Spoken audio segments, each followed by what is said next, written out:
New at 10, he has a license plate that is one of a kind here in Florida, but then he found out many states issue that same tag. So now he's getting hit for running tolls in states he's never even been to. And when he didn't pay, things got worse, which is why he asked Help Me Howard and Patrick Frazier to take over.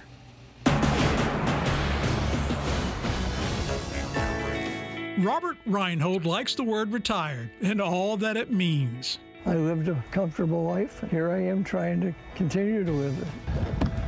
To celebrate his life of leisure, Robert wanted a tag that displayed his favorite word. For years he was told it's not available. Then I finally got retired because whoever had it must have died. But now that license plate has turned a nice retirement into a plate full of problems. I received this thing in the mail saying that I ran a toll in New York City, and E-ZPass photographed my license plate. Certainly it's a car going through E-ZPass in New York with a Florida tag that says retired. It's a blurry picture, but it's certainly not Robert's car. I haven't never driven it to New York. My car does not have 6 taillights. The car in the photograph has 6 taillights. Robert would then discover that while he has the only legal retired tag in Florida, it's not the only one in the U.S. There are probably 48 states that have the same license plate. Robert then started getting violation notices from Colorado, Massachusetts, and several other states where a vehicle with a retired tag drove through the toll. He contacted each state. Hey, you got the wrong guy. If you look at the pictures, it's obviously not my car. Every state wiped out the tickets except New York, who ignored Robert, kept sending more toll violation notices, and then... And next thing I know, I get a letter from a collection agency.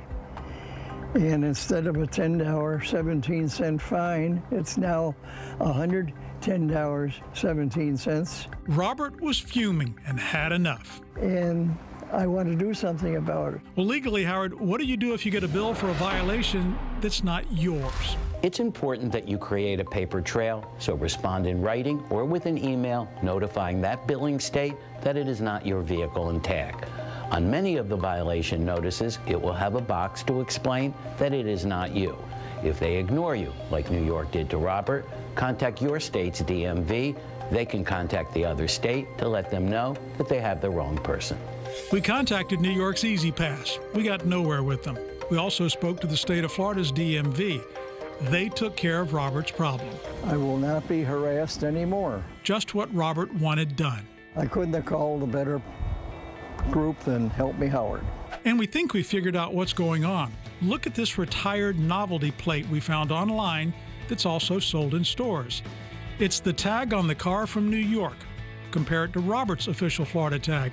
The official tag has room for one more letter, not the novelty plate. But states sending violation notices don't know that or don't care. Now that I got it, it's become nothing but a nuisance. But Robert won't have to deal with that nuisance retired license plate anymore. I'm retiring the retired license plate. Retiring the retired plate. I like that. And don't try using a vanity plate to avoid tolls in Florida. If you get caught, you could be arrested and charged with a felony. Better to pay the dollar toll. Got a plate full of problems? Don't let it take a toll on you. Tag us and let us chase it to see if we can retire the problem for you. Well, this helped me, Howard. I'm Patrick Frazier, 7 News. Patrick does all the good puns. He does. So clever. Always different. Not just helps people, but delivers the good pun, entertains us at the end. That's why we listen all the way to the last moment.